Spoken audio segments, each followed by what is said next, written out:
were balking at Trump and were not prepared to sign over, and that's why Trump stayed an extra day, and they finally capitulated, and Trump was not going to leave Israel without them capitulating to him. And the sort of the how do you know moment is after visiting the Wailing Wall, Israel publicly submitted allowing the United States to move their embassy to Jerusalem, Jerusalem,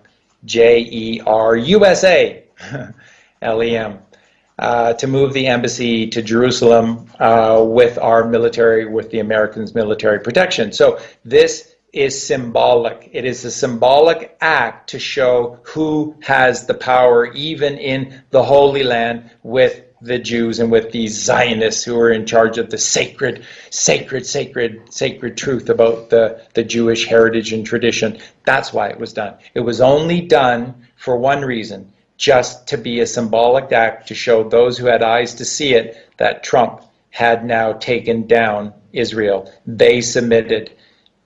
Step number 2 of the journey completed. Saudi Arabia, Israel on board. So where would he go next? Who are the 3 big players? Saudi, Israel, and then the Vatican. So days later, he shows up at the Vatican, and he presents to Pope Francis a massive, apparently the folder was absolutely huge, and handed it over to them and said, yeah, take your time, have a look-see, and put your red shoes on. They were apparently Trump kept making little digs at Pope Francis about his red shoes. Yeah, you might want to put your red shoes on when you look at all of this stuff, and you might want to wear your red shoes when you come back and give me your answer. So that's what Trump is saying. I'm not leaving here until you sign some documents for me. And we're going to get to why that was in a sec. But it took the Vatican that night, and the next day they capitulated to Donald Trump. And there is a very famous photo in that summer of 2017 with Trump at Vatican City, right next to Pope Francis. Pope Francis looks like he's been run over by about 60 semi-trucks. Donald Trump has a look on his face that is a mixture of victory, joy, and mischievousness. Like he knows he's committed a big act here. So Trump has a massive grin on his face, and Pope Francis looks like he's had both of his eyes punched in by about 60 thugs. He looks so horrific. And they symbolically signed off. Now, what did the Vatican have to do to sign off? You see, the Fed is controlled by a certain group within the Catholic Church. Who went forth and spread the teachings of Christianity? The Jesuits, because they're holy men. No. The Jesuits are the real mafia, my friends.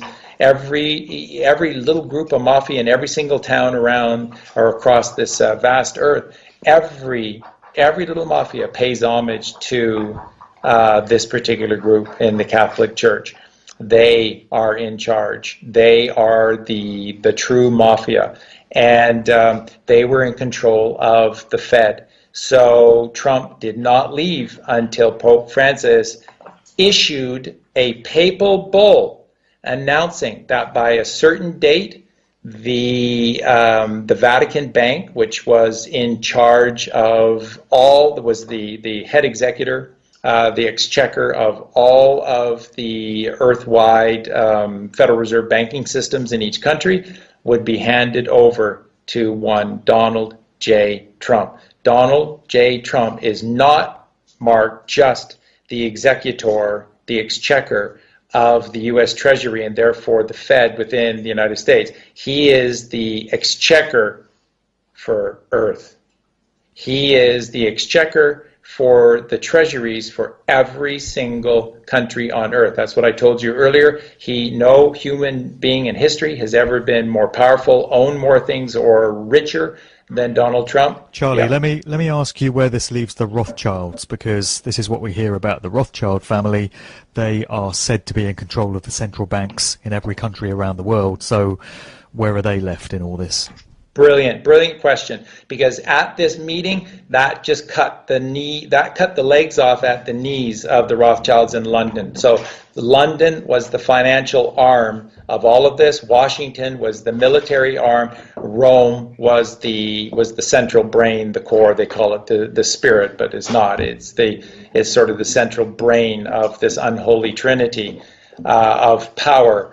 And what they did by doing this is that, so Trump's thinking is like the CIA, the Rothschilds, and the financial district of the city of London is too evil, it's too far gone, don't even want to work with them. And he's not. He circumvented them. Like the crucifixion in the human physiology, you can't get through Atlas, the 33rd vertebrae, so you have to go up and around. Trump went up and around the Rothschilds, who are really a nasty, evil piece of work. So the City of London in the summer of 2017 had and I'm talking about the real City of London owned by ultimately the Phoenicians, but ruled by the Rothschilds. They had their legs cut off at the knees, and they have not been a real player ever since.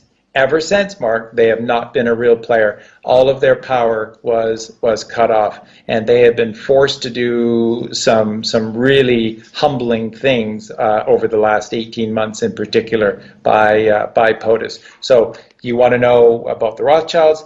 They're just still looking for their legs from the knees down. So that was step number 3, and so now you see the 3 main arms, or the 3 main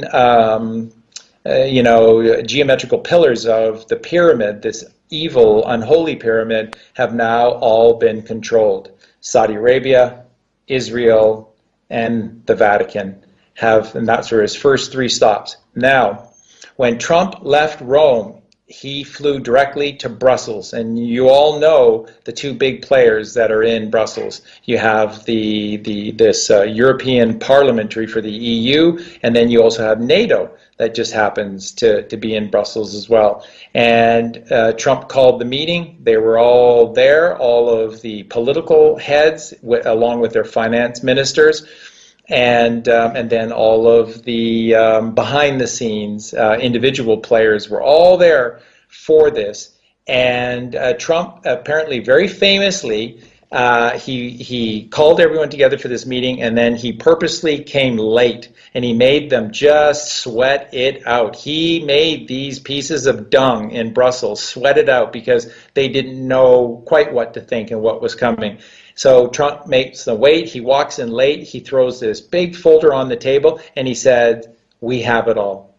We have it all. What's your answer?" That's what he did. And he played just incredible hardball with the EU and NATO. And in short order, those little rats, those little cowards, they all capitulated in very, very short order.